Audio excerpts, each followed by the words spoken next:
안녕하세요, 청취자 여러분. 이 세상을 살아가는 무신론자나 유신론자들 모두는 행복한 삶, 평안한 삶, 건강한 삶, 기쁨의 삶을 살아가길 다 소망하고 있을 것입니다. 이처럼 우리 모두가 행복한 삶을 원하고 있지만 그 행복함이 내가 원하는 바람대로 주어지지 않는다는 것이 문제일 것입니다. 어떤 사람은 한평생 살아가면서 인생의 반은 불행하게 살아가다 갑작스러운 반전으로 인생의 반은 행복하게 사는 분들도 있습니다. 또 어떤 분은 대부분의 인생을 행복하게 살아가기도 하고, 또 어떤 사람은 외적인 여건과 환경이 좋은데도 우울증과 대인기피증이나 부정적인 감정을 가지고 기쁨을 잃어버린 삶을 살아가는 분들도 있습니다. 사람의 성품이나 기질, 그리고 어떤 종교의 신앙을 가졌는지, 무신론자로 살아가고 있는지에 따라 행복과 불행을 느끼는 그 차이는 다 다르겠지만, 무신론자로서 좌절과 공허와 우울증과 염세주의에 빠져 살았던 한 사람이 있었습니다. 그 사람은 우리가 잘 알고 있는 소설가이며 20세기 최고의 지성이라 불린 케임브리지 대학교 교수였던 C.S. 루이스일 것입니다.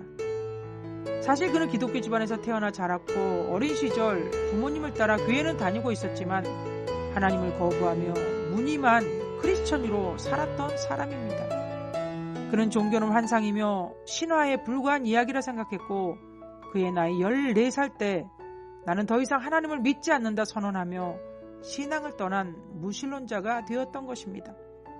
루이스가 무신론을 신봉하며 살았을 때 그의 삶은 염세주의적이며 내성적이며 우울하게 살았을 뿐이었습니다. 그의 나이 30이 되기까지 사람들과의 관계에 있어서도 극도의 어려움을 겪었고 고립감과 고독감을 느끼며 고뇌에 찬 삶을 살았던 것입니다.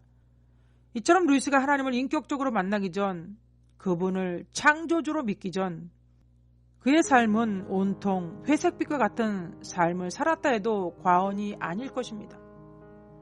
루이스는 어린 시절 어머니를 일찍 여의었고 학창시절을 불행하게 보내고 전쟁을 겪으면서 그는 내성적이며 점점 염세적인 사람으로 변해갔던 것입니다. 또한 무신론자의 대표주자이며 하나님의 존재에 대해 적대적이라 할 수 있는 프로이드에게 지적으로 많은 영향을 받으면서 무신론은 그의 삶에 더욱 견고하게 뿌리내리게 되었던 것입니다. 루이스는 신앙생활하는 것을 어리석은 일이라 생각했습니다. 그러나 그의 나이 31살 모들린 칼리지에 홀로 있던 방에서 하나님을 실존적으로 대면하게 되었습니다. 그가 하나님을 인격적으로 만난 후 그의 패러다임이 변했고 그의 세계관은 유신론적 세계관으로 바뀌었습니다. 그 이후 우울했던 성격, 염세적이며 사람과의 관계를 극도로 어려워하는 모습이 달라졌습니다.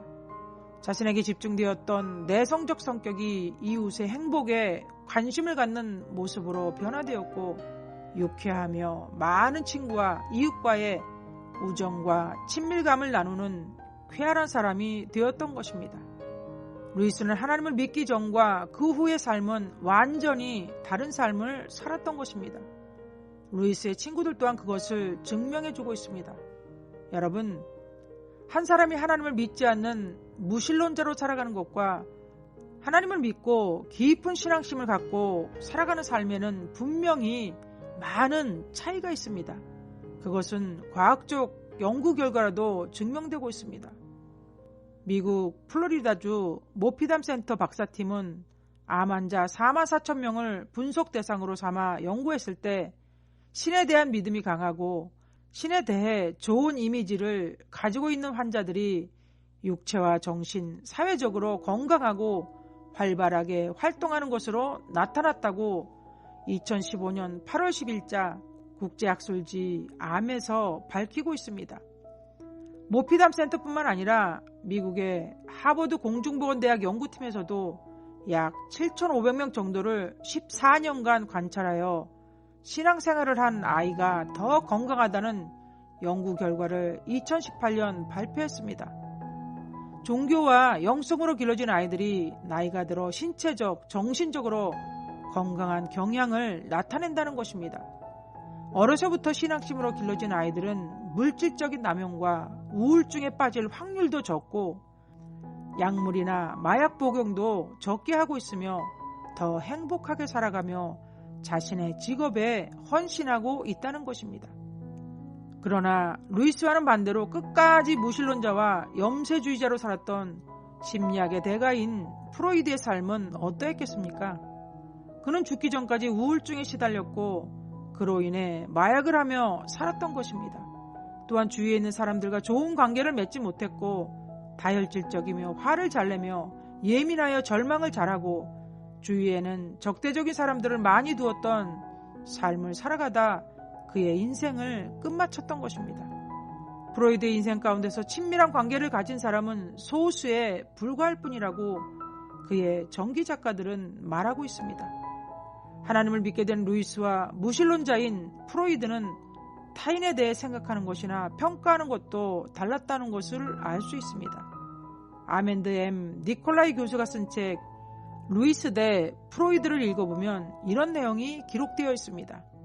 프로이드는 확실히 사람들에 대해 낮게 평가한다. 그는 사람들이 게으르며 이성이 아닌 열정의 영향을 받는다고 생각했다. 그러나 루이스는 프로이드와 반대로 영적 세계관을 가지고 살아가는 사람들에 대해 이렇게 평가하고 있습니다. 그의 지성이 더욱 예리하게 됨을 깨닫는다. 이것이 존 버니언과 같이 교육을 받지 않는 신자가 세상을 놀라게 한 책을 쓸 수 있었던 이유라고 말하고 있습니다. 루이스가 하나님을 믿는 유신론자가 되니 타인을 높여주고 나보다 남을 낮게 여기는 사람으로 변화되었다는 것을 볼 수 있습니다. 또한 니콜라이 교수는 하버드대의 학부학생들을 대상으로 종교적 회심을 한 학생들을 연구조사했습니다. 미국 정신의학지에 실린 연구 결과를 이야기하고 있습니다. 각 실험 대상자는 마약, 알코올, 담배를 갑자기 끊는 생활 양식의 근본적인 변화를 포함하여 자아의 기능이 현저히 향상되었음을 보여주었다. 즉 순결이나 충실한 결혼을 요구하는 엄격한 성규범을 받아들였고 충동 조절 능력이 개선되었으며 학습 능력이 증진되었고 자아상이 향상되었으며 내면의 감정에 더욱 관심을 가지게 되었고 친밀하고 만족스러운 관계를 만드는 능력도 생겼다. 실존적 절망이 줄어듦에 따라 정서가 긍정적으로 변화되었으며 흘러가는 세월에 대한 염려와 죽음에 대한 불안감이 줄었다 말하고 있습니다. 무신론자에서 하나님을 인격적으로 만난 하버드 학생들이 유신론자가 되니 그들의 삶이 다 좋은 방향으로 변화되었다는 것을 연구 결과에서도 증명해주고 있습니다. 여러분 주위에 계신 분들을 보실 때 사람은 잘 변하지 않는다는 것을 많이 경험해 보셨을 것입니다. 그런데도 하나님을 정말 만난 사람들은 그들의 삶이 다 좋은 방향으로, 건전한 방향으로 행복과 기쁨을 누리는 인생으로 변화되는 것을 볼 수 있습니다. 무늬만 크리스천 말고 진짜 하나님을 인격적으로 만나고 거듭난 크리스천들을 이야기하는 것입니다. 우리가 하나님께 순종할수록, 하나님께 더 가까이 갈수록, 하나님을 더 많이 알수록 좋은 사람, 행복한 사람이 되는 것입니다. 무디 기념교회의 담임 목사인 해리 아이언사이드 박사가 무신론자이며 유명한 초기 사회주의자의 공개 토론 제안을 받게 되었습니다. 그때 아이언사이드 목사가 무신론자에게 이런 제안을 했습니다. 당신은 무신론을 믿고 성경과 기독교를 무시하기로 한 어떤 사람이 구제불능의 삶에서 변화되어 그 삶을 만족하며 행복하게 살아가는 사람이 있으면 한 사람을 데려오시오. 그리고 또 한 사람은 가난하고 품행이 바르지 못하여 사창가와 같은 곳에서 부패한 삶을 살아가다가 죄 때문에 파탄의 삶을 살아가는 여자. 당신의 강연을 듣고 하나님은 없구나 하면서 신이 없다는 것을 깨닫고 그 더럽고 추한 삶에서 건져내어져 행복하게 살아가고 있는 여자 한 명을 데려오시오. 만일 선생님이 무신론자가 되어 삶이 변화되었고 행복하다는 표본으로 이런 사람을 2사람 데리고 오신다면 나는 그러한 사람을 100명 데려오겠습니다. 그 증인들을 데려다 놓고 이야기를 합시다. 이렇게 이야기할 때 그 무신론자는 슬그머니 그 자리를 떠났던 것입니다. 여러분, 진짜 행복하게 살기를 원하십니까? 그렇다면 하나님을 열망하며 그분을 만나보십시오. 하나님과 가까이 하는 삶을 살아가십시오. 그러면 여러분은 루이스처럼 행복한 사람, 유쾌한 사람, 친구와 이웃과 친밀함을 나누는 사람으로 의미 있는 삶을 살아가다 루이스처럼 침착하고 평온한 죽음을 맞이하게 되실 것입니다. 살아계신 하나님은 오늘도 저와 여러분에게 말씀하고 있습니다. 너희가 온 마음으로 나를 구하면 나를 찾을 것이요 나를 만나리라. 청취자 여러분 모두가 하나님을 만나 행복한 삶을 살아가실 수 있기를 간절히 소망해 봅니다.